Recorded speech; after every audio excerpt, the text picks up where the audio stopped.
Dear colleagues, so now we continue with our conference. I will be moderating the second track. My name is Marina Shalashova. I'm a head of Continued Education Institute with the Moscow State Pedagogical University Institute, where lifelong education, search for new meanings, creation of conditions for lifelong learning for every person is a key competence. I'd like to thank all the participants of our conference and our esteemed speakers and those who are together with us as participants or someone who presents a masterclass or a plenary discussion here today, or those who will be watching our discussions in recording for your interest to the issue at hand. I think that the issues and the meanings that were spoken of during the first track will continue to be a matter of discussion at the moment. Right now, we're about to start with the second track. We have a lot of interesting thematic sections where we will present both various practices.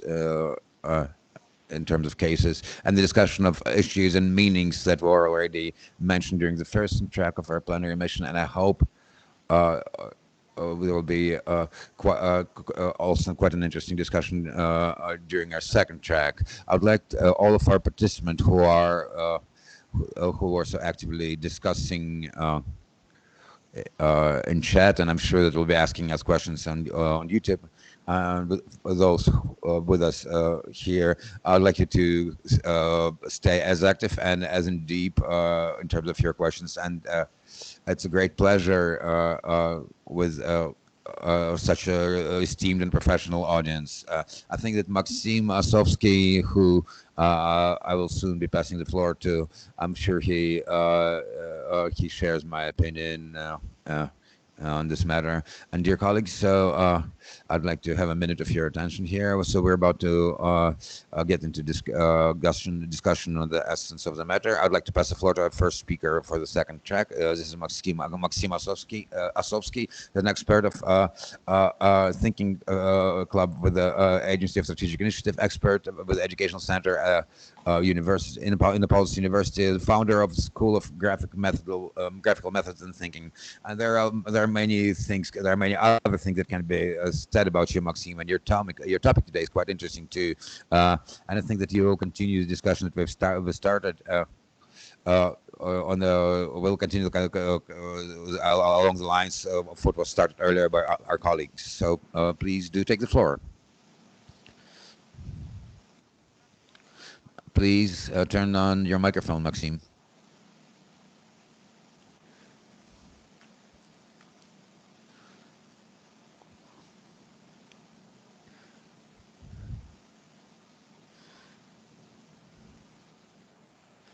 Okay.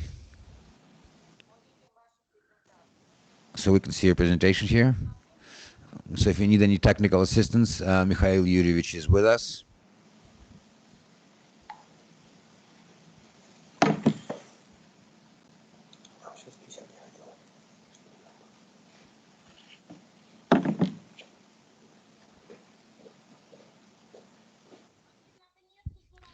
Maxime, you have to press it a few times. Sometimes it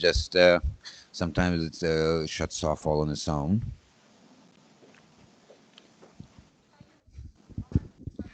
Mikhail Yurievich, please do help our esteemed speaker here. We cannot, Maxime, we can't hear anything just yet. Maxime, you need to turn on your microphone if it's not working. Try to logging back in. Your microphone should be on now. I hear it. Okay, we can hear you now. It's so great. Okay, you can hear me. Okay, good. Yes, you can continue. Well, okay, good. And you can see the presentation just yet, right? Maxim? Not yet, yes. Mikhail Yurievich, could you please help us out here?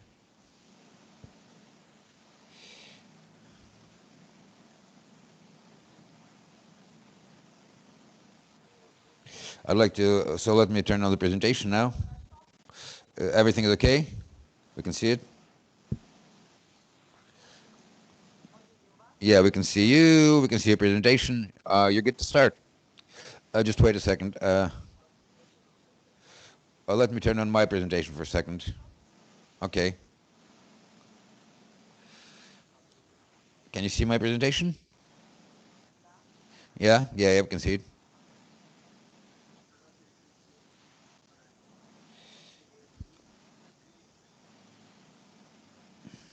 Okay, dear colleagues, I'd like to greet you here. I have a report on uh, uh, uh, thinking system approach to creation competence education. I would like to speak of competence models about them being shaped from our notions on what ideal graduate should be. So it's a complex action.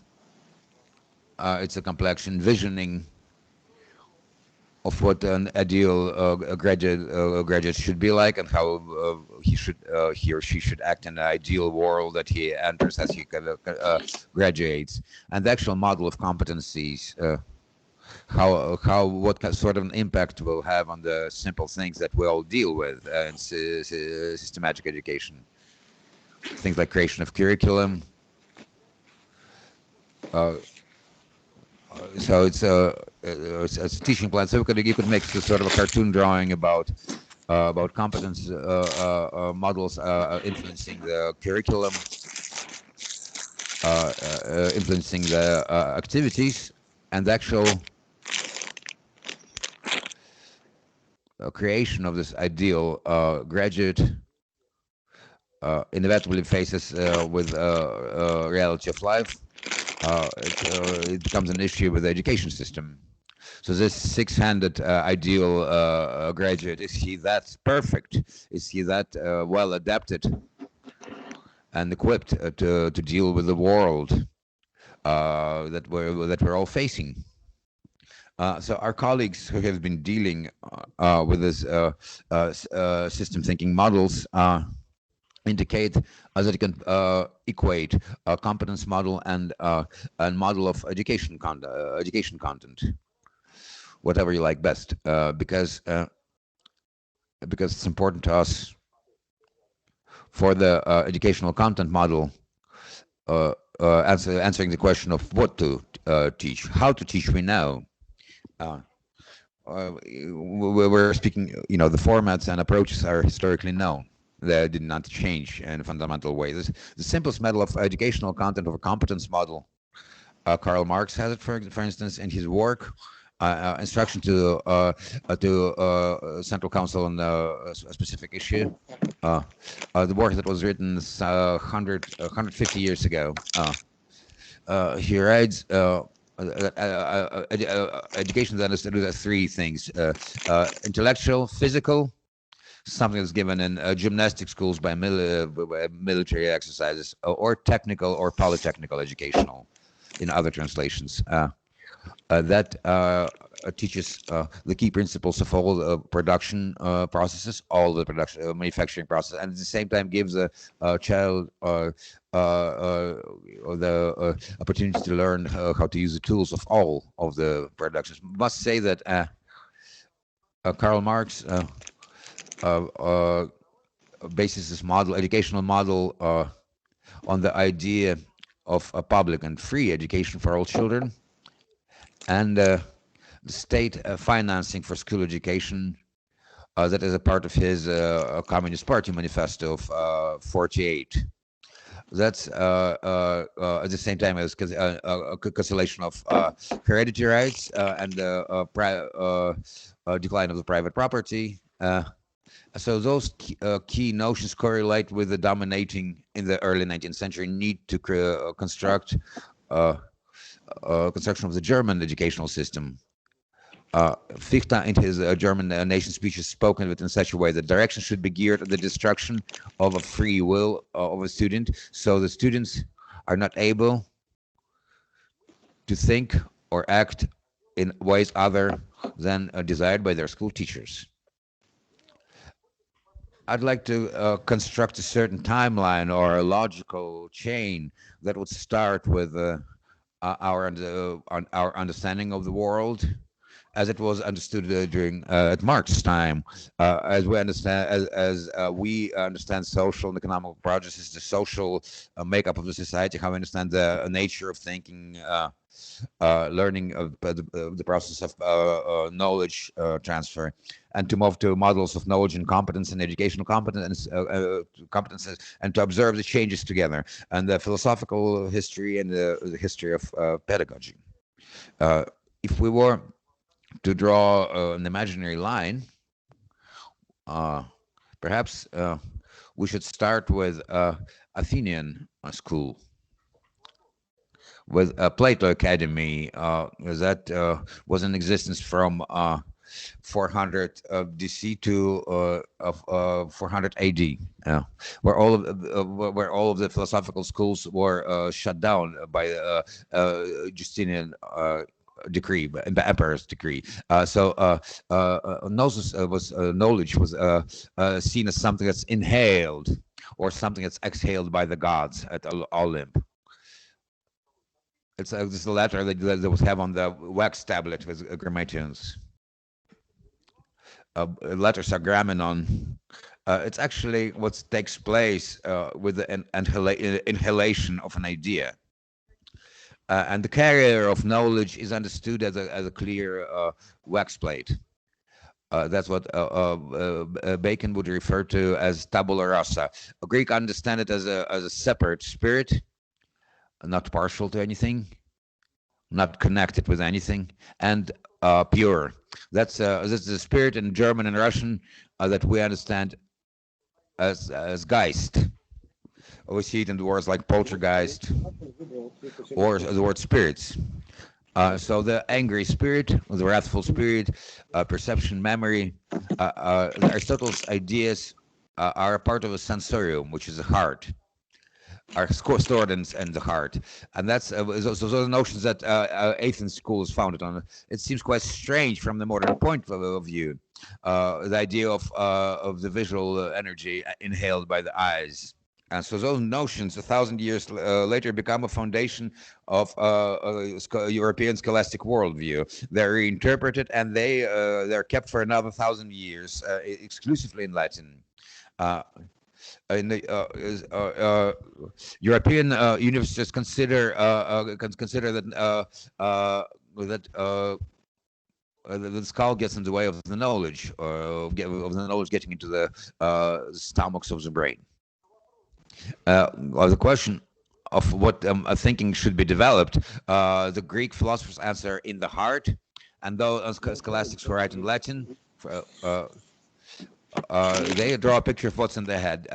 Descartes thinks that pituitary gland is filled of animal spirits that are delivered to it through the multitude of small arteries surrounding it. So those are the sort of competencies that were passed on in the European universities and the medieval Europe. Kant had more of a complex understanding of thinking. This is a classical German philosophical thinking based on the pure eye. Those are thoughts without images. If scholastics based themselves on the visual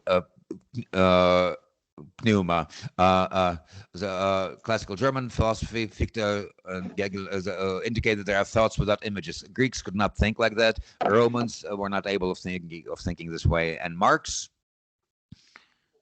and those his followers indicate that that perhaps thinking is mostly exists in activity. Creates an activity-based worldview, and our contemporaries like Vygotsky and Mikhail Bakhtin, representatives of the current Anglo-American philosophical tradition, indicate that thinking exists within the language and communications. And here I'd like to note that the way we interpret, we construct our educational process based on the way we understand thinking. We can't say that there was some sort of a curriculum as a part of a Plato school related to content. There was no formal curriculum there. What is understood as a scholastic tradition uh, by the universities at that time is based on on quadriums, on plain things that are passed on to students at the theological schools. New notions of thinking, including Leibniz works in the French sector of the human sector history, create a engineering school, and the ideas of Kant and the German idealism become the cause of the Humboldt University in Germany. We must note that the models of competencies that are created based in a certain language, created in a certain language and in a certain region, a historical region, local context, and then it's important to the neighboring or remote countries. So now, when we speak of competence models, it's quite difficult. We need to either admit that we're importing certain notions of activity and thinking that we're not creating any of our own, or we're not developing our existing practices, or we need to continue observing and reflect on the view of human history, where together, along with the notions of thinking,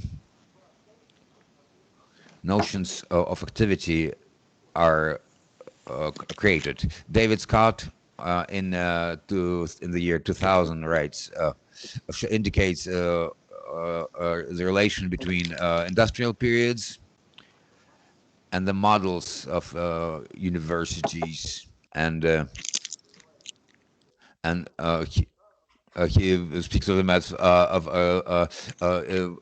University of Intellect, University of Communications. Nikitin then has done a similar work in 2005. Pavel Luksha, who will be speaking next, also have noted certain periods in the education history.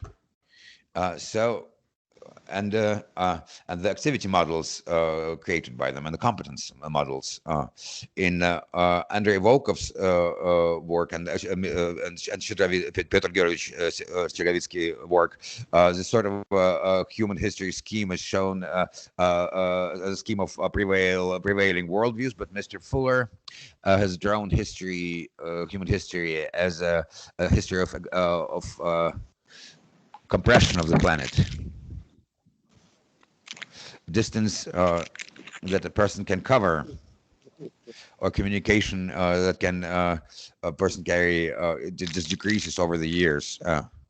So we can see the growth of population of Earth as well. So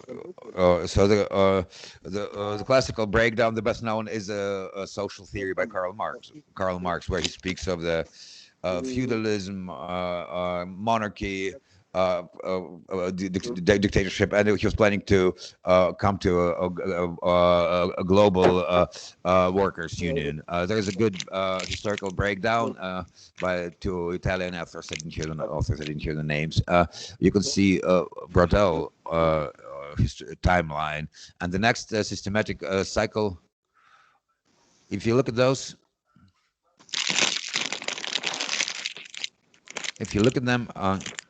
you can see that generally they coincide with the cycles of a prevailing philosophical language globally that I spoke of. So the Greek world, the antique world, is not part of this timeline, but the Latin can be quite related to Genovese cycle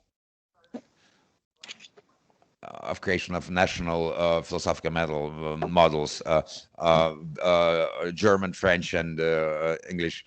It coincides with Dutch cycle, and the German sector creates more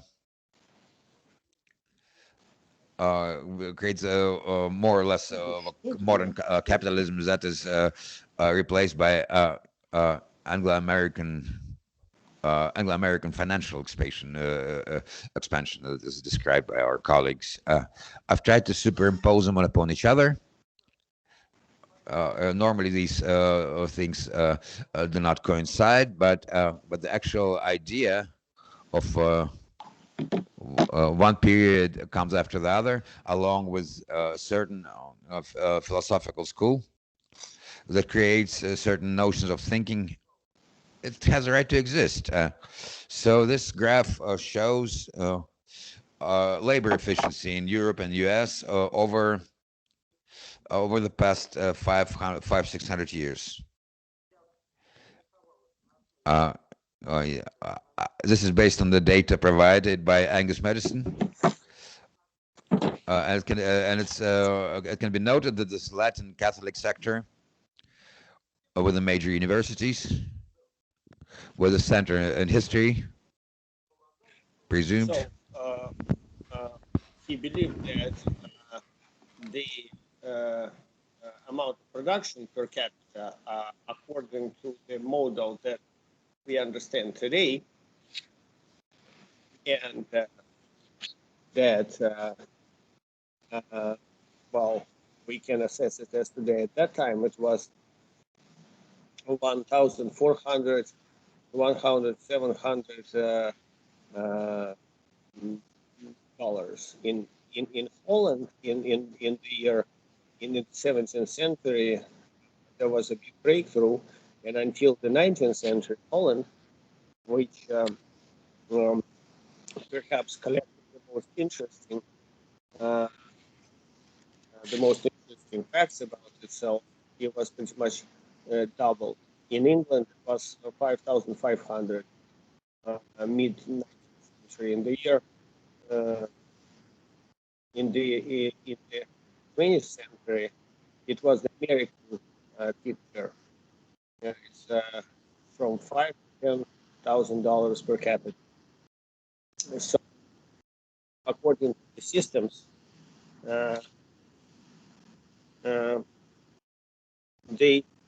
they are basically a combination of various companies, and it's not just the capital that's important. It's about who is employed, how many people are employed. The employed person is about 50% of the population. Take away children and parents. So the Italian society, the employed person would actually make about 3,000. In Holland, it's 4 to 5,000, something like that. In the 19th century, from 5 to 11. In the United States, at the beginning of the 20th century, 11 to 20,000 per person. So, per one person, in the United States, at the beginning of the 60s, it went up to $75,000. And by the 2000s, by today's time, it's 100,000 persons. Person income. If you take new industry, it's on average when we're talking about areas such as television, visual art, books, advertising, movies, and so on. So it's about $76,000 per employee person. This reports about the creation of a creative class that new economy. So $100,000 per unemployed person, and in countries such as Germany, the profit, the income per person was about 100,000, 20,000 in the United States, and 2,000 in Russia, $27,000 per person, because the GDP per capita is $13,000. in Russia. Now we can see what companies are today. The ABM companies went up, and IBM today is 20, almost 20 million income per person. That produces computers and it's swallowed by another company that make computers in China. Microsoft today has for one employee person more than $75,000 in Apple, more than $1 million, more $1 million person. Here's the graph shows you the companies that make more than $1 million per person. Facebook more than $3 million. It's up already to 4,000 to the red. You can see companies work in Russia partly. You can see them in Russia, but unfortunately they're all in the group that is under 1 million. But they remember that the average Russian per person in Russia is $27,000. And in economies of other types, see, you have companies that have like $500,000, about 20 times bigger and more. It's an old slide, just shows you just how companies work today in the economies of other countries. And here you can see that, for example, in Chechnya, in Ingushetia, Crimea, now the economy is in the conditions of the Genoa republics, $2,000 per person. In Bulgaria, in Vanuatu, it's like it was in Holland at that time, $3,000 per person. So the main population of the Russian Federation came from Omsk, Kaluga region. Level of England in the middle of the 19th century.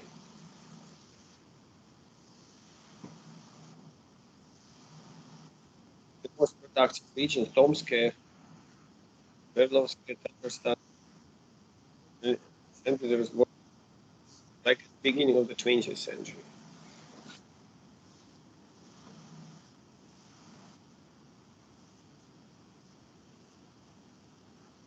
This is the only indicator of the education system development.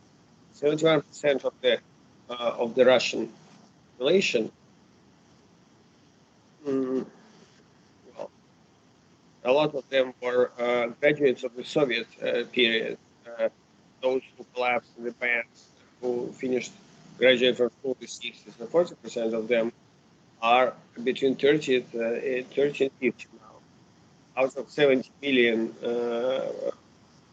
working population, almost 27 million with higher education. Only 5 million people have an income more than 100, and only half a billion people earn more than $1,000. In the United States, $3,000 receive 3,000. 1/3 of the population receive more than $1,000 a month.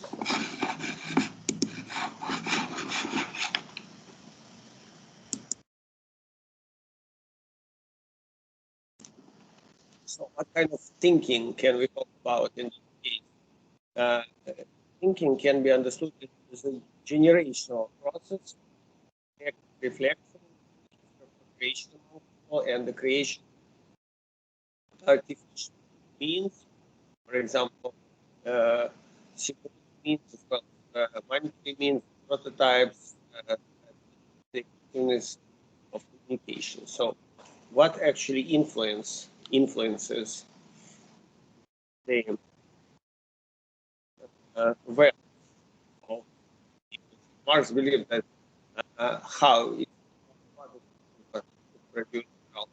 Must understand that the economic epochs are differentiated by not what is but by what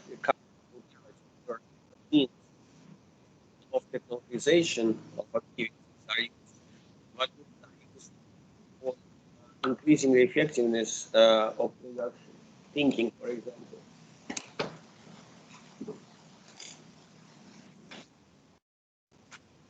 Here I would like to dwell on a little bit.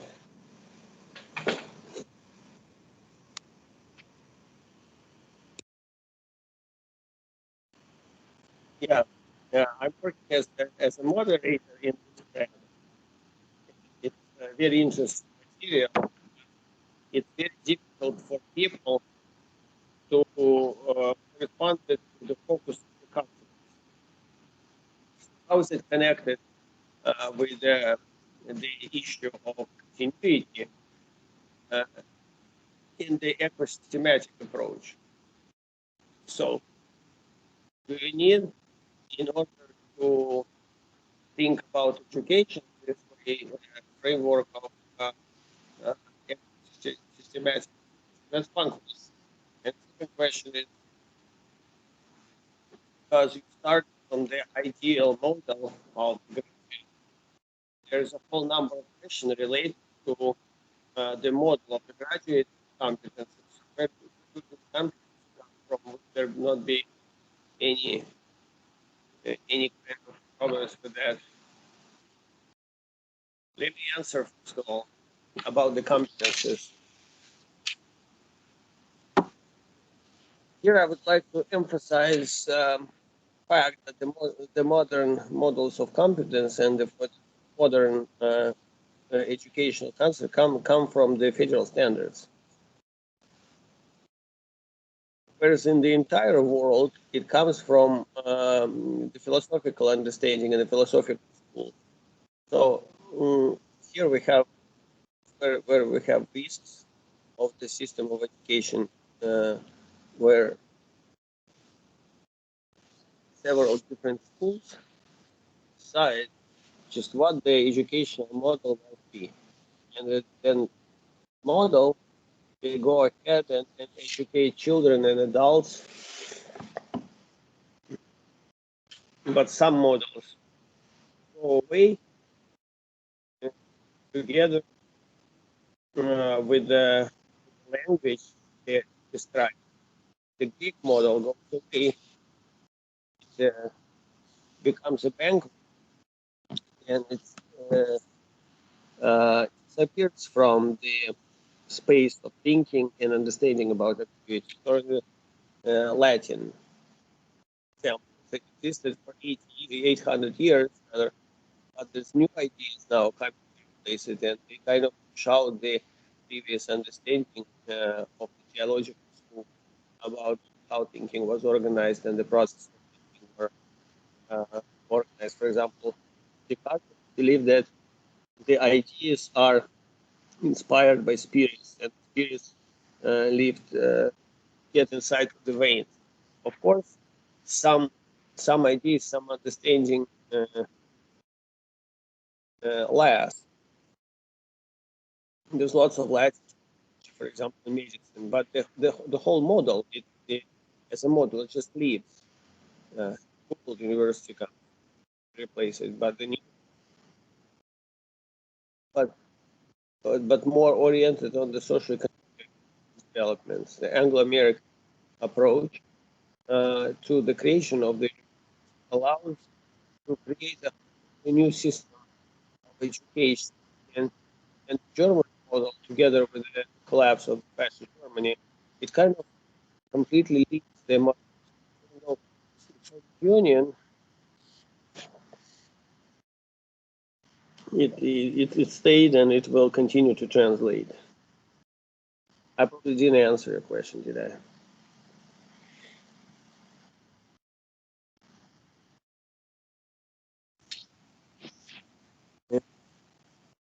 Tatiana, we will ask Maxim to move towards the end of his speech later. I will have a page in our track. Maxim, of course, time, I think that we should be doing more. Maybe we should be doing. We will answer to some questions in the chat. All right. I would like to continue asserting that we cannot simply up and take the 18 or word of school of teaching in the university. We cannot hypergate with ideas that are reproduced in other sectors. We understand why in the European world system of communication actually appears, because at that time in the 50s, philosophers began to pay big attention. We understand what the skills exist of information communication technology. Not quite actual at that time. But in our country, well, this moving forward, it makes a little different choice, and there is a risk creating our own interpretation and get where we are now, make a new model of competence related to the educational content of what we're dealing with. I think that the Soviet times pretty good competence created, which can be used as a model that becomes well, the educational content. We know people are with about the working scheme here described um, in the year 61. There was a task to differentiate and express in general the idea of and thinking operator for changing 5 processes: thinking and thinking and communication, understanding, repetition, and pure thinking. Observation, positioning, programming are those processes. They are about those processes, and should be about. And we should include them in the system of general teaching process. What is station? This includes working with mathematics. We have to understand the creation of the language system, working with the other and teach. These are always difficult schemes, organizational structures, things of complex systems that can be used for building business processes. So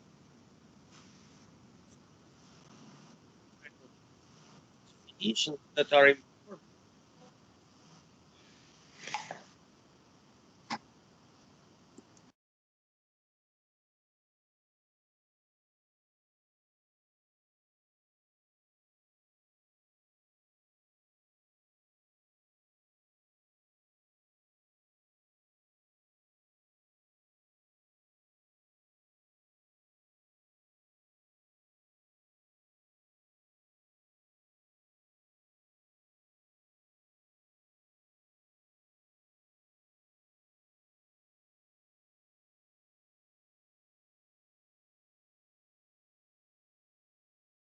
it's it's it's the work that always done by the researchers. That's kind of thinking is creating such meaningful constructs as atom, molecule.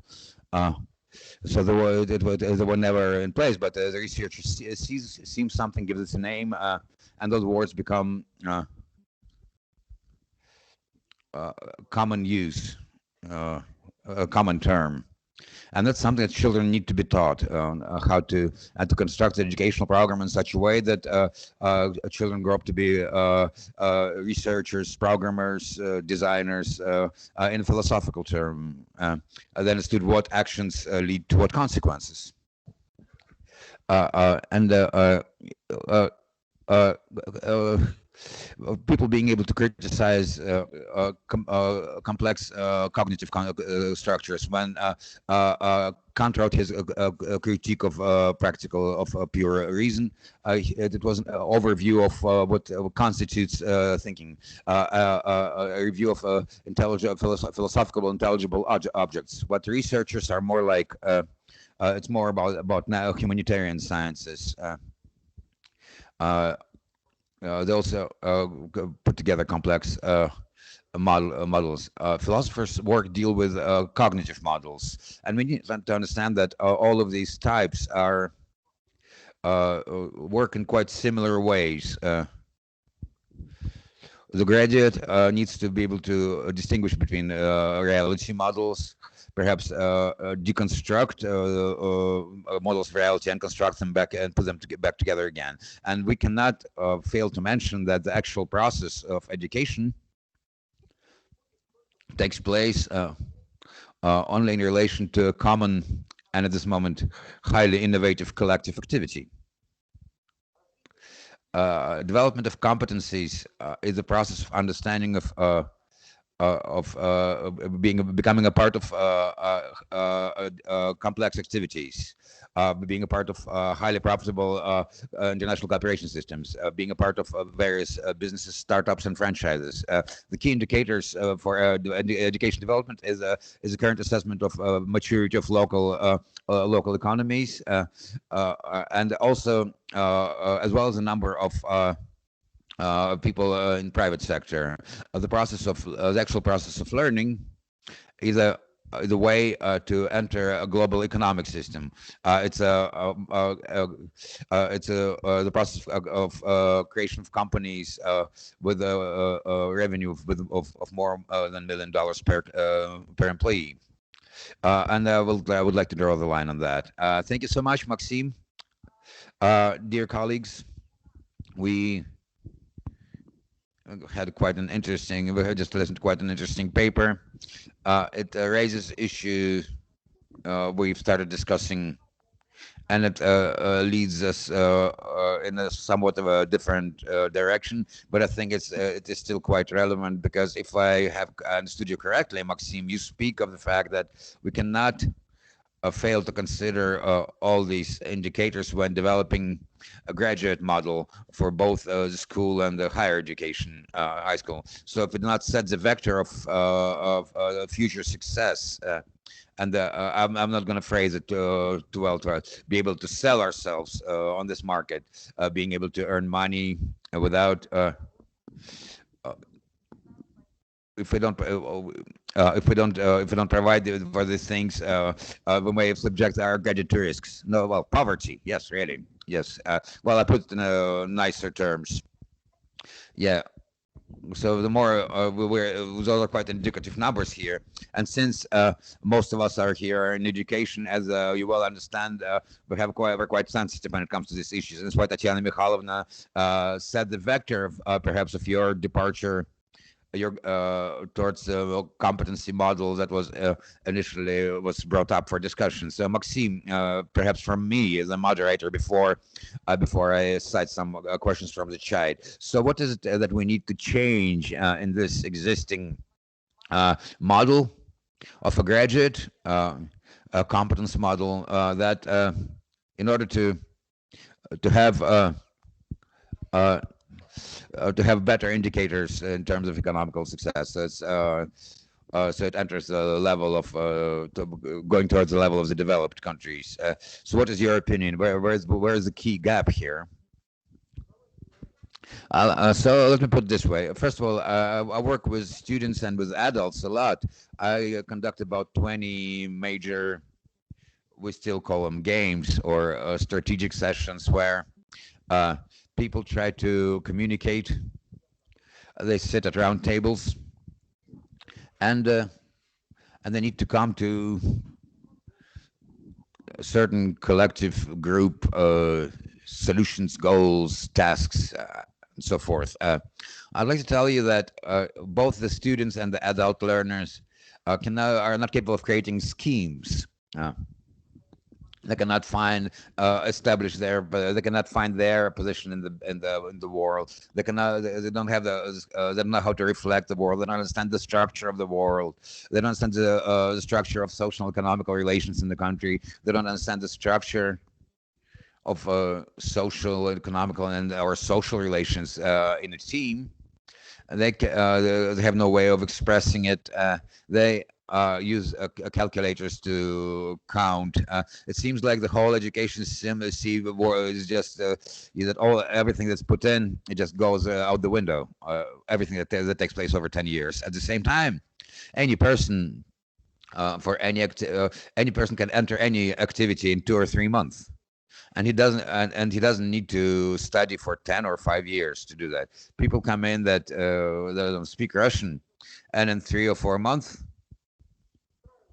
uh, they g- they get hired by hospitals. They have their own training systems there, and they have the difficult professions where we're told, well, and they tell us that you need to study medicine later for 5 years. Maxim, thank you. So the competence model. So the models exist within the activity that a person can enter rapidly, where a person can learn small competencies fast in order to engage at certain in certain places. So the basic principles he needs to master in school or at the university, they look like working on the thinking activity scheme, schematization, reflection, understanding or misunderstanding of the situation, being able to start communication with others. For both children and adults, they just simply refuse to communicate. They're silent when they're sitting together. Thank you for your answer, Maxime. Thank you, Maxime. If you have the opportunity, I'd like to ask you. I'm sure can see the chat. You can answer the questions in the chat, so we don't take up. Uh, so we don't take up any more discussion time, dear colleagues. So we have quite significant changes in our track program. For objective reasons, we're missing two speakers today. Maxima announces, and we'll be hearing Pavel Lukshin next. Unfortunately, he's not with us now, but it's just an objective situation we cannot change. So that's an objective reason. That's why I'm so happy to pass the floor, remembering that after. So we'll have time for panel discussions after our papers. And Tatiana Mikhailovna, who is with us, we will try to create an overview for our two tracks and your questions and the content discussed. So Maxime, so now we'd like to pass the floor to the next speaker. So if you can answer, please try to answer the questions. And as usual, our colleagues and conference participants have done a great job. We have very deep questions. I think you will be quite interested in taking part of this in this discussion. With your kind permission, thank you so much. I'd like to thank you all once again.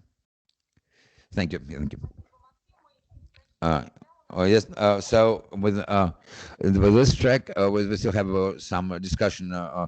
We'll have more time for discussion later, so you can start answering the question. Dear colleagues, I'd like to pass the floor to the next speaker. The speaker I've been friends with is for someone will well know. It's a very interesting experience of the university that our next speaker will be presenting. It's Yelena Sukhanova, Vice Dean on the Educational Activity with Tomsk State University. PhD, and it's quite an interesting uh, topic. University as a regional ecosystem operator, and also head of educational institute with the Tomsk University, with the Tomsk State University. Yes, you're correct. I hope the speaker is not offended by my not mentioning that. Thank you, Marina Mikhailовna. So can you just tell me more or less how much time I have for my basic message? I think it's within, you have within 30 minutes. Okay. Okay, thank you. Dear colleagues, I will be speaking, perhaps I'll be speaking of three key things that are important for me and our university, three notions, and the three aspects that serve as the foundation of our strategy design for university development and for the regional development. It serves as the foundation of our local projects and our research. I'd like to focus on the notion of an educational system, but I will introduce the term within the regional framework, because our experience and our mission, I could even go as far as saying that, has to do with this notion of what can be used to develop a social and economical situation in the region, and what can be the resource for the regional education, not to just reproduce itself, but have a driver for internal change. And it will also be very important to discuss the new notions of the university that, in our opinion, are not maybe. I think that a university must be an operator of ecosystem establishment in the region. But the university, a good university, the proper university, perhaps the university of the future, and we're seeing some precedents of that now in our universities. So this sort of university has the potential to affect the development of educational ecosystem in a special way, and establish new literacies. There'll be three parts presented here. I will present the contexts that are significant for me as a researcher of the issues of transformation in education, also as a manager / developer over the past 8 years, dealing with the issues of development of Tomsk State University. So the context that we're working in, and that so this is the context to speak on. The second part, I will be sharing, I think, quite a strong thesis by Ronald Barnett, is an honorary professor of College University in London, a friend of ours, who has entrusted us the translation and publication of his book, Ecological University. This is our work material, and there's a number of issues in this topic that seemed to me as strong theses that are worthy of a general discussion. And I will close with a mentioning. I'm not going to go into much detail. I'm going to speak of some cases where we can observe the results and the effects of the new literacies within the education system on the regional level. So, dear colleagues, let us a few words about the history of the issue. I think that many of you here know our group that engaged in the development of tutorship in Russia. And about 8 years ago, we have seriously started dealing with the issue of the tutorship model in a modern university. And in fact, our empirical and theoretical research allowed us to establish 3 levels of development and use of tutorship in a modern university, one of which actually is a level that was actualized by the ecosystem conversation. So we can see the book that we've published as a part of this network research program, with 7 universities taking part in it, who are carriers of tutorship practice, so to say. And we were discussing the the fact that the university, that tutorship could be as a mediator function. It could be an extra option as a part of university education that improves the level of education in the university because it allows a person to uh, master institutional form. We discuss it on the second level, the mediator between person and worldviews could be the content of what the tutor does, and in that sense, practice of tutorship is a part of the educational content. It allows a person to construct his own worldview, executing his own individual trajectory.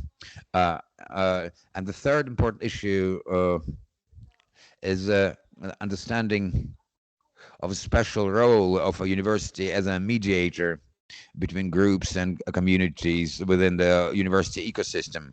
And to us, this topic has become crucial in terms of management interaction within the regional ecosystem. And as presenting this model as this is a theoretical model, in fact, we arrived at an understanding of a special role of a university as a certain keeper or stakeholder in maintenance and multiplication of human capital in the region. Uh, and the second context, so the first, the first context is the role of the university that takes a special meaning within the ecosystem when we change when we speak of change the perception of the institution. The second context is the way that university works with the human capital, and the research that we've conducted has indicated that the conditions for the development of the human capital that are institutionally most clearly expressed on the regional level are presented on the slide. These conditions can be influenced by the university if the university understands a special task other than educational and scholastic research. The third role of the university is special mission. But what's important to understand here is that the latest research related to the conditions of the development of the human potential and the human capital in the region indicate that significance of immaterial stimuli is recognized uh, if they're somehow maintained by communities and are fostered by some connections. That means that such changes, and in our language, we have created an ecosystem that will allow each person not to execute his potential, but also increase input from the human capital in general. That was a second significant context for us, and I'd like to move on to the third context, and here it would be very appropriate to have Pavel here, to have a talk with Pavel here, because Pavel Lukshaw, um, because as part of his group's work, most frequently seen term that relates to educational ecosystem. It was presented in 2018 paper. The notion of an educational ecosystem as an open and developing community of various education providers. This notion solves the contradiction between the supply and demand within education and the limited resources of certain institutions. We like the definition. We've tried to explore it as much as possible in our work, though as we were studying for the past 20 years, as we're studying the issues of network interaction, we have established, in addition to this notion within the educational system, we have a few other traits that we speak of, and I will speak of those as well based on the research of the Educational Institute that was started with started 2011. Which showed us the following. If we start considering networks, and I kind of depart a little bit the history prior to the creation of education ecosystem, certain prototype of this phenomenon was networks and networks interaction. And have researched the network interaction between university and general educational organizations, but in 2013, we had established that the practice of this interaction, 5 models in place, 3 of which happen most seldom, the production model and the education community model. Those are the models that are built on the premise that educational organizations of different types get the same educational product, and that really changes the idea of education. So these interaction models, of course, if you analyze them, they contain elements and properties of the ecosystem, definitions used by biologists and from social management as well. And the research that we conducted, we conducted from the year 2008, demonstrates that if the university starts acting as the operator of a sort of structure of ecosystem, educational system in the region, then this ecosystem will acquire qualities of network, knowledge network, and accelerates the innovations, using innovations of this system, and it transforms it into the system itself. So the research that we conducted demonstrated that the network of knowledge and the regional knowledge does not influence the educational results in students, beginning from the fact that they receive particular knowledge that without network operation cannot be actual and used, and the certain interdisciplinary results forms of socially meaningful properties such as what soft skills, and especially so that can single out educational results such as the ability to realize individual trajectories. Like we're talking about like self-confidence, we're talking about the past several years.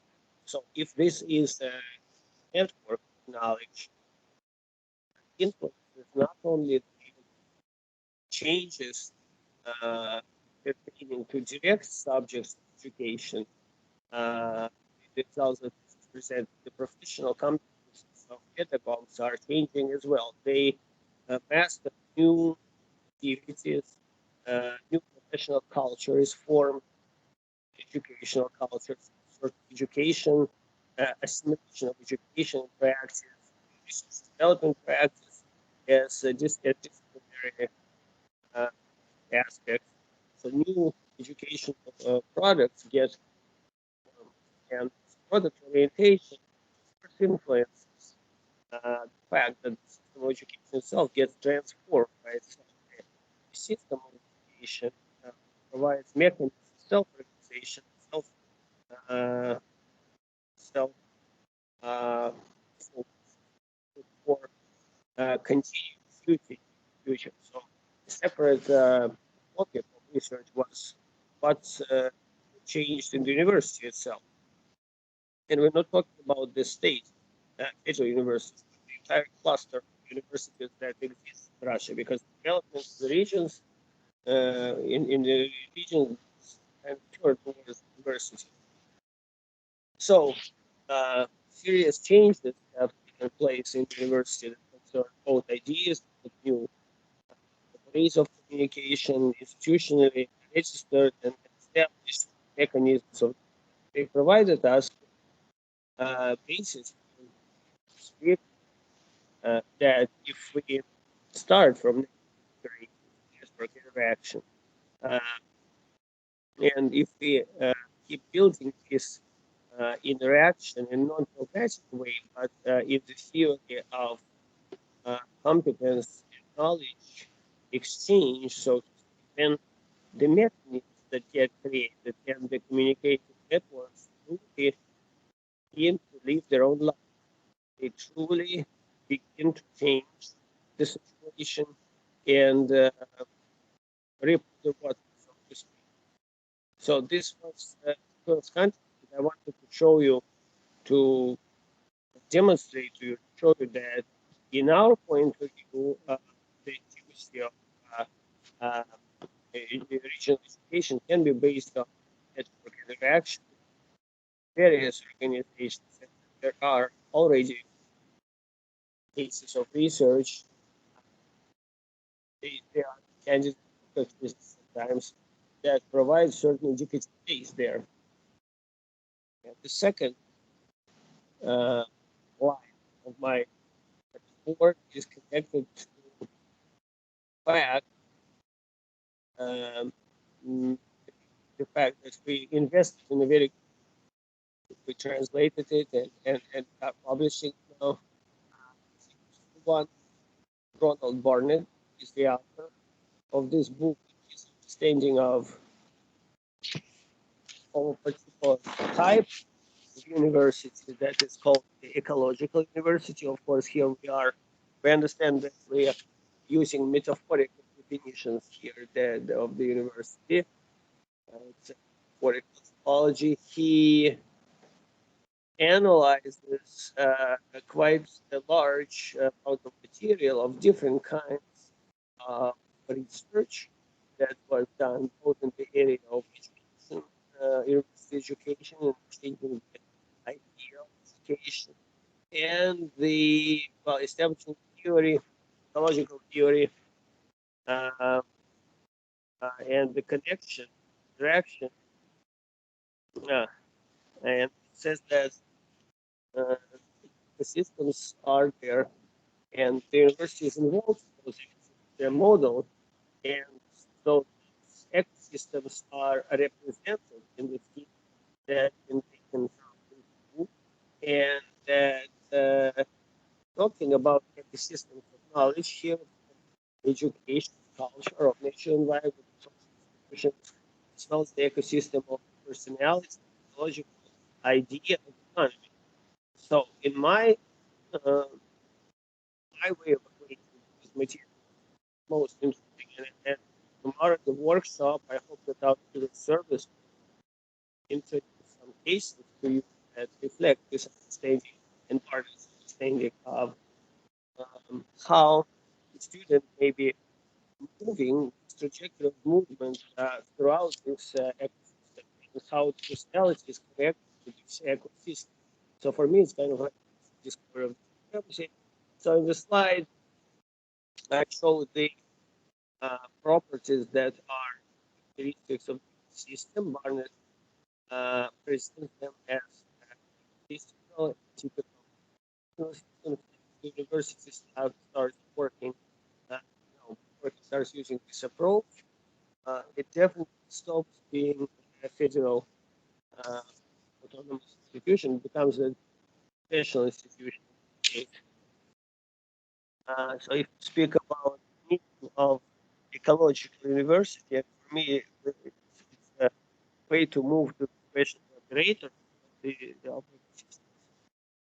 I believe that an interesting business, important business partner is how university interacts with the ecosystem, how it can allow these ecosystems.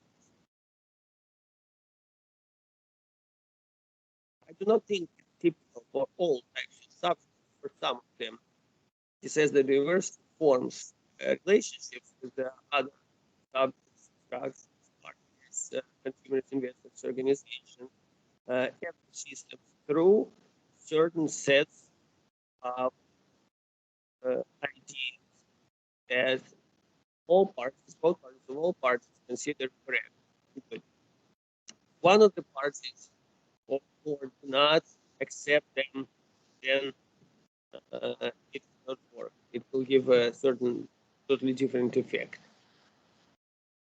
So Barnett introduced the idea of complexity, and he said, yes, that the university works with complex systems, and the university architecture and tracks are complicated, but the ideas that are great have to be considered the context of text.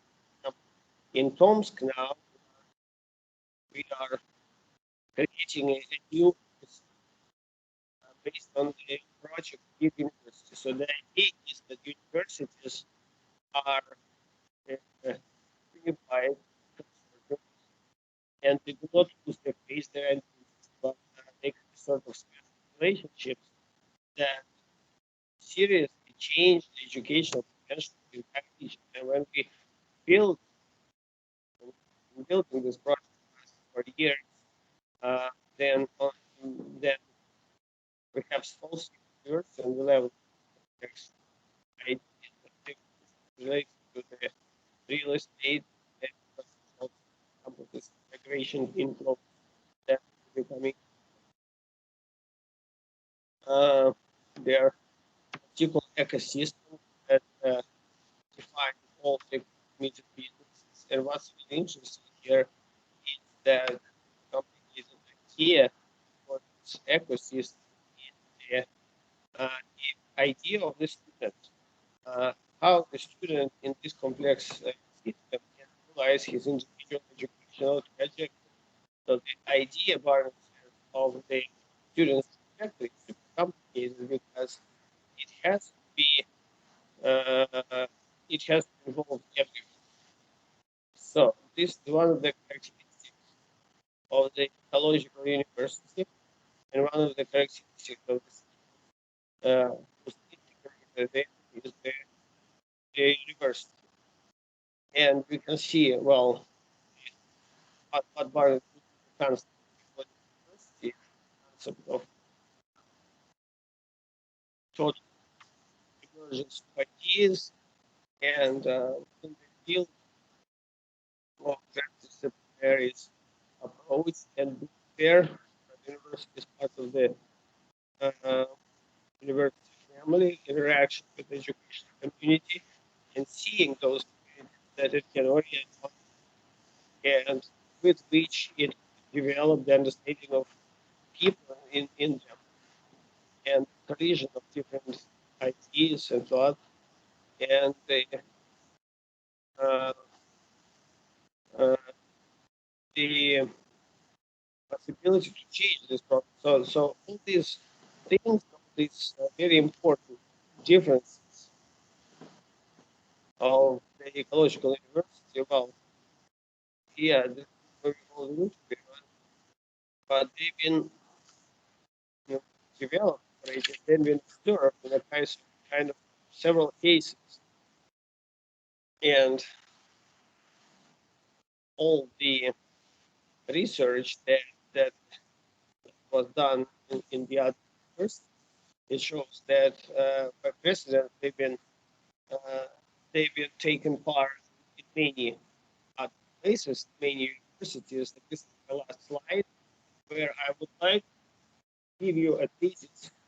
I think the practices that characterize for us the interaction of universities with the subject of educational ecosystem, were all uh, initiated by universities. All these cases, there are four uh, main mm, indicators as a network of knowledge. It's a continuous exchange of knowledge, consensus, and of course, Vladimir Markovich said that, according to his opinion, the educational ecosystem is connected to kind of, social projects.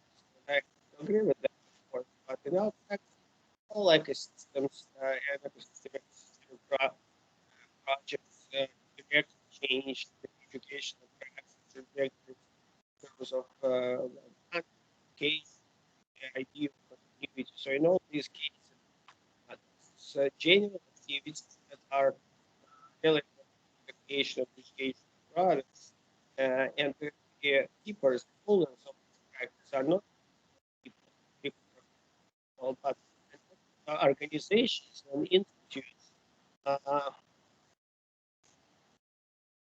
that are functional and positional uh, mix, but that create a certain context. And in the case mm, of the network programs I already presented to you,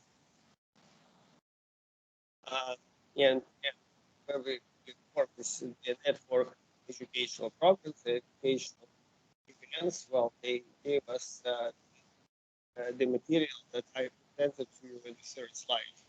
So the participants of this ecosystem were students and pedagogues and school kids and entrepreneurs and various institutions, organizations.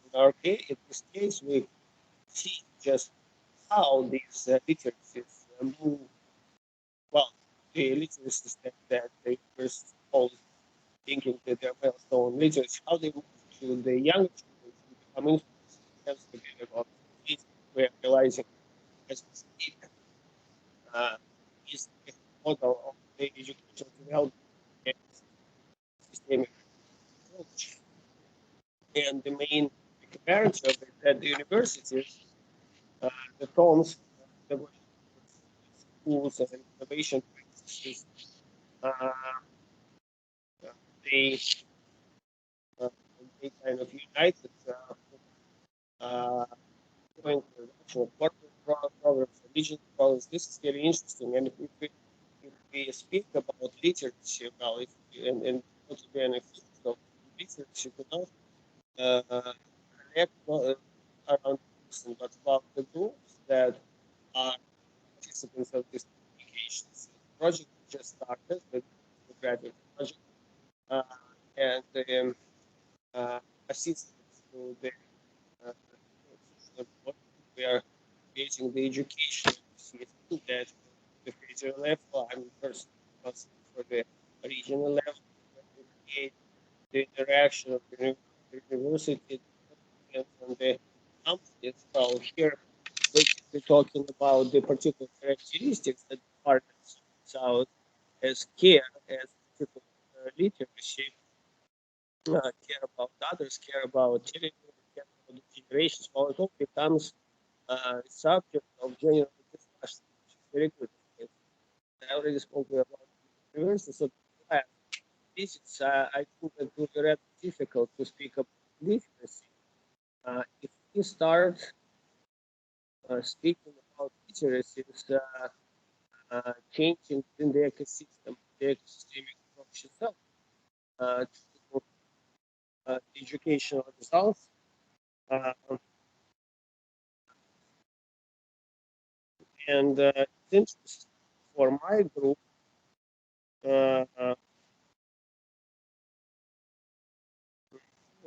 what particular practices kind of accumulate in communities. And of course, I understand that it's a particular type of educational culture and educational experience that all subjects, all holders of this economic uh, have. So, dear colleagues, I will be really happy uh, to uh, answer your questions. The autumn, we are planning to provide special conferences on these problems, and I really hope that what we understand about the results of this assessments, they will become the ground for mental talk in terms of the program. Thank you very much. Thank you, and I would like to say that it's the end of your uh, And your actual speech, people are very grateful to you for your. People are very grateful to you for your optimism, for your for your being able to inspire all of the conference interpreters for the sake of Russian education. I'd like to pass the floor to Tatiana Mikhailovna. She's a chat moderator at the moment. Tatiana Mikhailovna, I can see that there is a heated discussion taking place. So there's a lot of questions. Helena has covered a lot of territory, so we'll start with the most interesting questions. So, So we'll ask, so get a chance to answer that was asked earlier. Irina Anatolievna, I have a favor to ask. During the break, please stay online because there are a lot of interesting specific questions for you. So I have a few questions selected for you. Two questions. They're quite complex. So one question: since you spoke of a network of knowledge, and then you spoke of the different subjects and operators. So the question that was asked by Vyacheslav Barach, just want to clarify. What do you mean by a network of knowledge? Or is it it's an interaction network between the knowledge operator or something else? That's one question. And the second question will be asked during discussion. That's a question about the knowledge network. Based on the development, based on the research we've done with my colleague, and you can look our research results in Anna Yuselievna doctoral paper. So knowledge network is a term that often is not quite properly applied as a synonymous for an innovation cluster, even though there are some similarities. A knowledge network is seen as a special class of innovation network organisms that have their own identity, specialization, learning dynamics, and research. And innovation network of knowledge is not just a storage of knowledge; it's a community that's managed on the basis of quite strict organizational principles and rules. This community has its own specialization, yet supports diversity. This is where the relations between subjects are created that allow them not to not only exchange knowledge and competency, but to create a product together. If we're to speak of the research done by Anna with the significance of coordination, nodule special mechanisms of making agreements and keeping these adhering to the common tasks between the subjects of such networks, because it's not based on the values. So we're part of the concept of, so for instance, our tutor community has traits of a knowledge network, as we're starting to see now. It takes on the features of a knowledge network once we enter joint development. For those who are who familiar with the development of programming, the open source development, that's a similar precedent. And any more questions? So now we can move on to the discussion. Maxim Osovsky is also with us. Could you please show up as well? So if you have could you please turn on your camera since we're having discussion here?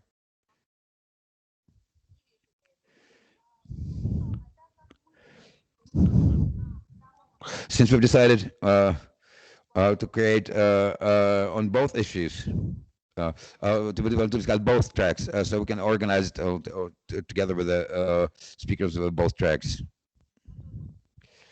So he's also getting connected. I'll answer a general. I'll raise a general question. I think it's general for both tracks. So now, as we're discussing with the various paper, some in a more apparent way, some in a less apparent way, we spoke of that within the framework of ecosystem approach, it sets up horizontal connections, or what we call network interaction between the various subjects, and where every subject introduces his own share of content. So and then it can be very well. It can be presented as social bonuses in terms of region development and so forth. So the question for both Lena it's a question for Elena as well. So when the university starts thinking in terms of ecosystem, what is it? What is something original that he offers? And it's a question for all of our speakers. Once we start to just generally discussing ecosystem approach as a view of modern education, what is the new that we add to the thoughts on education? You know? Maybe you, Gennady, will also some questions. Tanya, yes, yeah, I'm also waiting on cue. Yeah, okay, I get it. So perhaps if you start, what is it within this organization that sets up the peculiarities of the university when it comes to content compared to other institutions?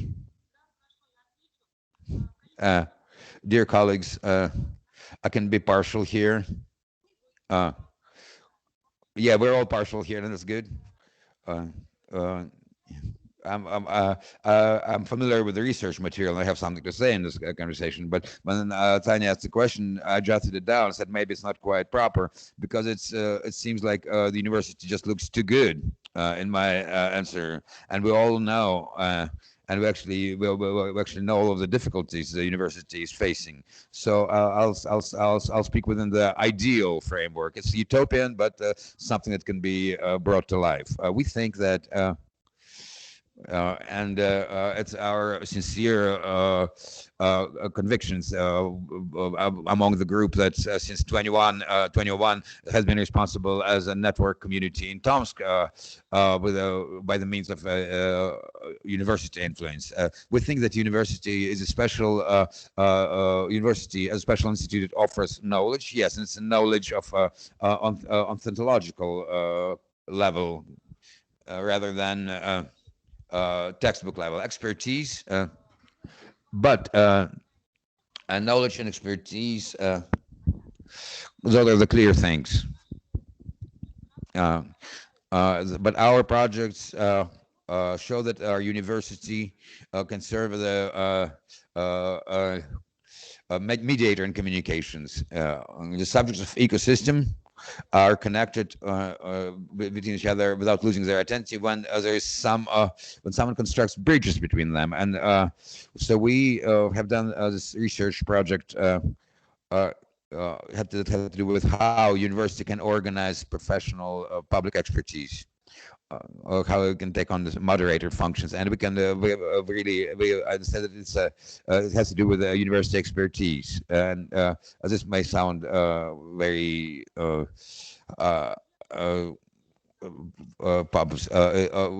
university supports the idea of caring for a generation, about territory, caring for knowledge as not a storage but a driver, and care for the human being. So that's how we present it, and I'm not the only one who thinks this way among our group. So, for what I understand, there are some questions from Yuri Lvovich-Troitsky, and Vadim Markovich also has some questions. Maybe you will present your question to Maxim just on the general level, since you responded to his paper, and Vadim Markovich, and then we'll hear from Vadim Markovich, and then we'll just be discussing some general issues. I'd very much like to understand what are the real products that were achieved by this powerful intellectual activity, and what are the forecasts in terms of technological or product results?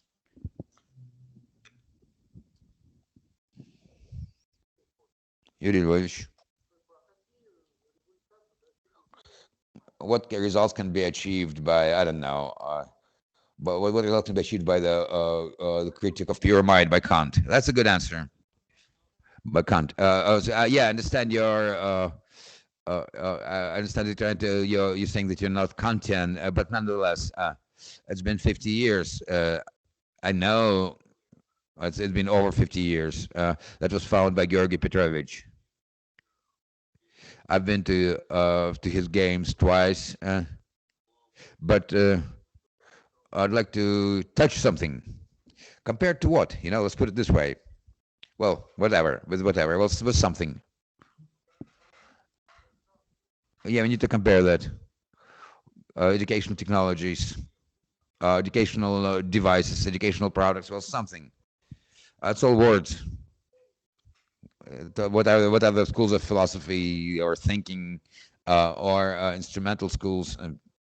Just tell me, and I'll just show me something to compare it with.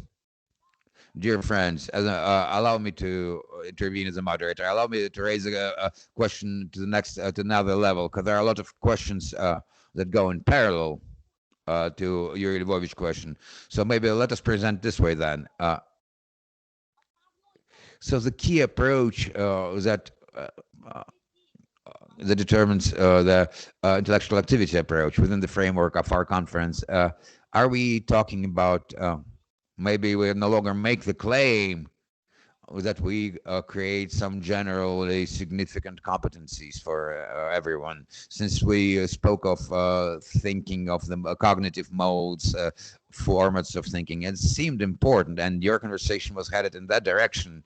But to counter that, there's more of an ecological approach, what we're discussing right now. Seeing it as an ecosystem is when we consider education as an opportunity for various trajectories and different stakes made on competencies. What would be your argument, just generally, that we have an understanding that we all need to know thinking formats, we all need to know thinking modes, and we all need to master those? That's how I would present the question. I would say the following: if we understand that thinking is constructed in a certain way, works in a certain way, and we describe it, it's quite obvious that any person should be able, well, maybe not the format, but we should be able to observe how the person, how well the person how he is integrated into the system of the collective thinking. And one of the key principles of Enlightenment age, it was the institutionalization of global universal language, that Leibniz understood as math. So that was observed over a long period, whether people are learning math, whether such mathematical thinking is shaped, and various ways of operations with mathematical symbols, task solving. But now, well, you tell me how much it takes 60% in school math, 30%. How much is it? You tell me. Where every child has a calculator, and where the same things are taught again and again. Well, perhaps we could stop at some point and not teach the higher math that's studied during the first year of college. And can we just stop with that and say, okay, let's learn blueprinting, or learning linguistic schemes, writing essays, debates, rhetorics, asking questions, or something else that allows us to schematize effectively. Well, thank you. Schematize. Can you do this with mathematical symbols? No, but Tatiana Mikhailovna, I would like Yuri. We have 15 minutes left now. We need to raise the various questions. I'd like to leave the questions open and not leave them all the way. So the question I would like to raise as an open question for the moment, just based on our discussion, both for the section and for the master classes. So the context of lifelong education gives us a unique opportunity to think where do we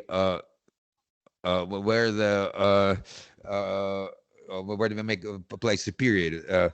So even being a part of a culture of thinking, it does not mean that every subject needs to master all of the formats and modes of thinking. The subject can be adequate within the communication.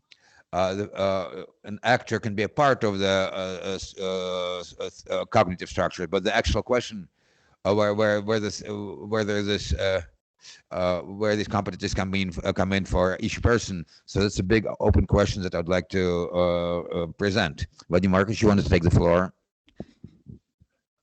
First of all, I'd like to note that Yelena Sukhanova's paper was very interesting, and it actually surely raises a lot of questions. For me, there was an important question uh, when it comes to the establishment of such a ecological university. What is the role of the role of conscious methodological conceptualization and the processes of self-organization that should be coming from should be working bilaterally. So those are very important aspects because, for instance, who creates these projects for organizations? How do they meet locally? What allows to further reproduce these connections? So there are a lot of interesting questions there. And when I spoke of social design, I meant this is the aspect I had in mind. And now I'd like to literally to say a couple of words about what Tatiana Mikhailovna asked earlier, and what Elena also replied to. I'd like to say that, for what I understand, such systems are quite complex, and if there is no core of sorts that keeps it together and sets the development and gives it to life, um, a certain development mechanisms. Those systems will not be will never be capable to survive. So, university is a community of educated people, including the youth. So this core is actually something that can create that ecosystem that can uphold it. So that's the first point, and it's quite important because, especially when it comes to the region, it is a university that is the center of culture. This is a place where the educated people meet. So it represents the potential of these people. And the second point is that the university takes on. Yelena has mentioned it. It carries humanitarian values, without which and then nothing makes sense. So this second point it has to do with education, with the technology, with the means of thinking. So all of these 3 points are obviously allowed to uh, start such a university and reproduce it. Especially it's important for the regions. With Moscow, it's a different situation. And for the regions, university is a center that could initiate such a system and uphold it. And finally, I'd like to I, I do some research and thinking. I'm partial to it, and I think that Maxim's message oversimplifies the situations a bit. I think it's a lot more complex than that. First of all, the way he presented thinking is very strange. Thinking is it's something that's a lot more complex, and it's constructed in a different way. And the second thing, the solution offered. I'm just remembering my young years. Of course, it's always nice, but there are a lot of things we didn't understand back then. We didn't understand complexity. We didn't understand that these methodological ideas have to be executed in a specific complex social system where we're looking at different strands and so forth. So, what was here strange from my point of view, he kind of oversimplified the situation. The situation is more complex than that. It requires complex solutions and complex schemes, and this is a slightly linear, direct way of solving problems that can bring a negative result from my point of view. Thank you very much. Maybe Elena and Maxim will answer, but very shortly, because the question is to you, and then the floor will be turned to Gennady, and then we will finish the session. So who comes first? Maxim, Elena? Okay, my answer will be simple. I will agree with Markovich. So your communication will go on, right? It will continue. The important thing is that you open your positions. And this conference is not the end of discussion. No, Elena. Yeah, I can also say that I agree. And today we are living through difficult times, and this complexity, both intellectually and physically, about how the self-education, self-organization, projecting ideas, how it all correlates today. And well, when I speak about ecosystems, I say construct them, yes, but this is really hard to even compare. How to imagine thinking cognition is slightly different concept. It's still not been established fully, and this attempts project management, I would say management actions, is a difficult thing. This is a difficult story, but it's interesting. And in terms of management, well, it's a catastrophe, I'm afraid. Uh, so how do we move to the management of versus development and breakthrough? That it versus starts being like acting as a gardener and growing and everything. Well, this is difficult. I would like to add that I would like to wish to Pablo getting well soon, and that is discussing this distribution of ecosystematic approach, uh, distributed and leadership, as he calls it, the leading interaction. Well, it's important. We are breaking through the new language, and on the one hand, I can hear biologists that are approaching us for bringing this idea of ecosystem from biology and ecology. But on the other hand, we are in a lack of language because where we are holding general external position projection. We are really focusing on the inner connections that are growing and self-defining themselves. Well, then this question about interaction and the external position as well. So this word ecosystems is at least this provides us with some progress. And also I cannot say to everyone listening that when they say why is association moving well in comparison to the other lines, my answer is because it's the philosophers working with us. I know which other humanitarian practices always cooperate with a philosophical approach to philosopher for a long time. So they still stay with us and hold the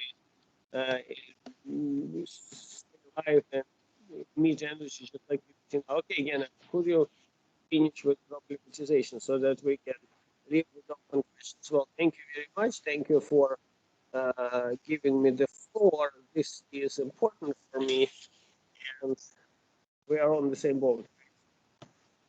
I have two fixations. Half everyone's already said everything. Maybe I can mention just a couple. One fixation is, and I wrote that I'm a bit concerned with naturalization and the empiric approach here. Basically, brave but irresponsible. Elena, I mean you in particular. I'm not blaming you, but just I want to depart word combination. University enters the ecosystem. It's only us can think that way, but not even going to get close. It's not going to cross that. To start, we have to start with ourselves, right? And we have to identify the ecosystem within the university, inside the university. Then we can enter somewhere. Otherwise, we will be uh, turning different orbits. We won't even find any understanding. We'll discuss it later at the workshop as well. I would put the question to this about the new system of labor division within the education system, in the ecosystem. Master class of my workshop, I will develop this idea about kind of operative schedule within the system. So, what map can we talk about? Which is the position? Uh, and for what division of labor can we talk about? What are we aspiring for? This question, from my point of view, is the question that includes the question of the list of competence, competitions, and so on. So that's the first thing. And second thing is probably also from here. It concerns norms. Where do norms come from? Where do they? How do I understand? How do they? Well, continue with the same question, and I'm writing it out. Second question is what talked about additions, adding. Yes. So in this, so this is the idea of addition. It's an additional element, additional value, and as a university, we cultivate this ecosystem and we get inbuilt in particular ecosystems. So, what is that additional system? We have to understand. For example, the schematization. Yes, we can uh, we can take the schematization out of a particular contour, and this system is not an additional component. This is how we can modernize technology, an additional component in change of technology. Yes, so this is what I would like to mention. Thank you. Thank you. Thank you. I think it's a good question, and I will say there. Leader Dmitry is also putting her hand. Leader, what is your question? What's your question? Just to think about in the future.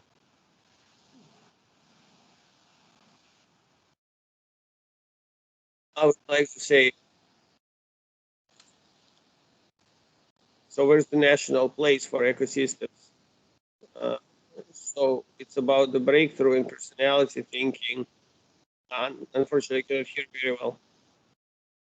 It's also a question of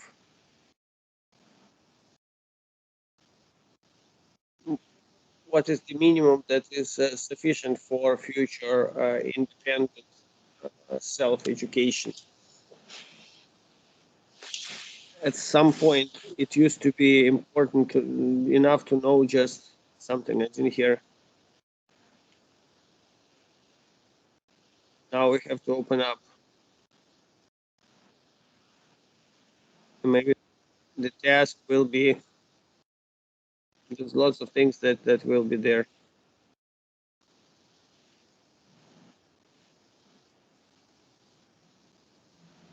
So at some point I had to answer the question about 21st century. Okay, let's get into this. Okay, change. So not to move by the inertial model, there's many people that are part of it. in the 21st century, we can form something: navigation, monetization, self-organization, navigation,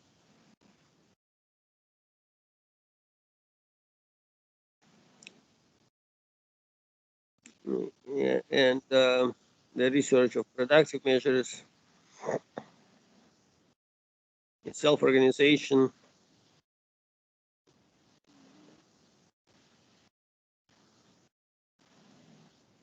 and maybe then you will see what the system is for. Not navigation,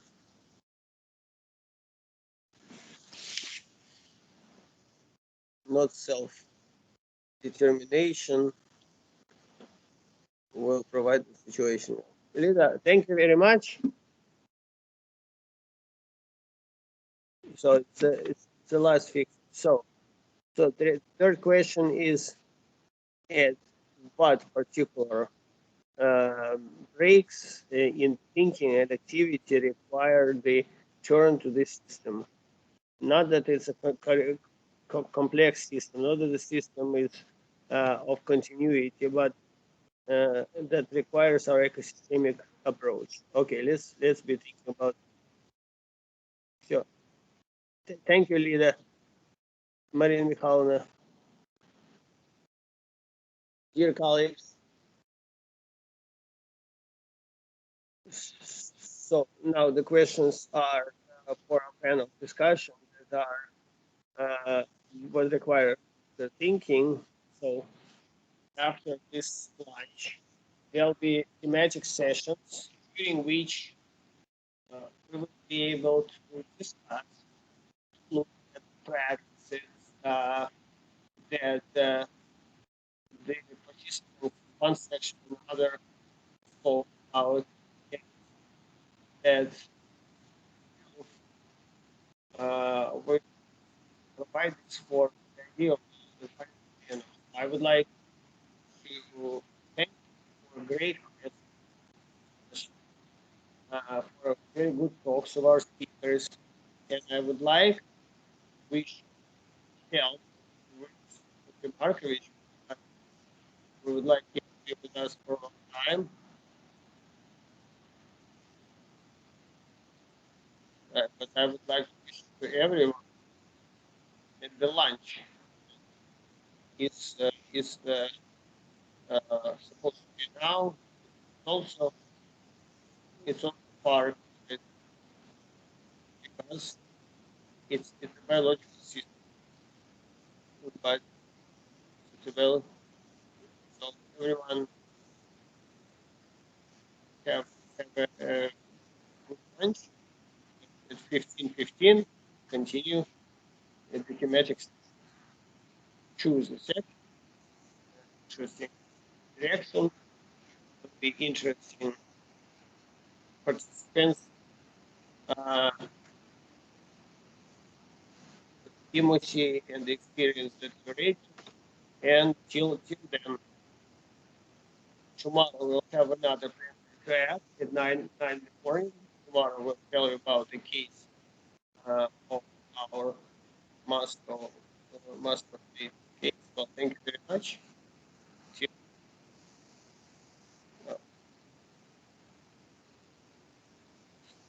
It will be virtual lunch.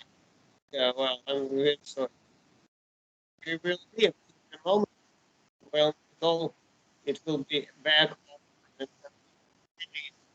telling you that we'll need to be there. But there's printers, you can send lunch. There's 3D printers. We can print out lunch, and we have it here. Yeah, it's like remote lunch. Yes, distant lunch, distant education, distant lunch. Okay, Alex. Okay, go and eat something. All right. Okay.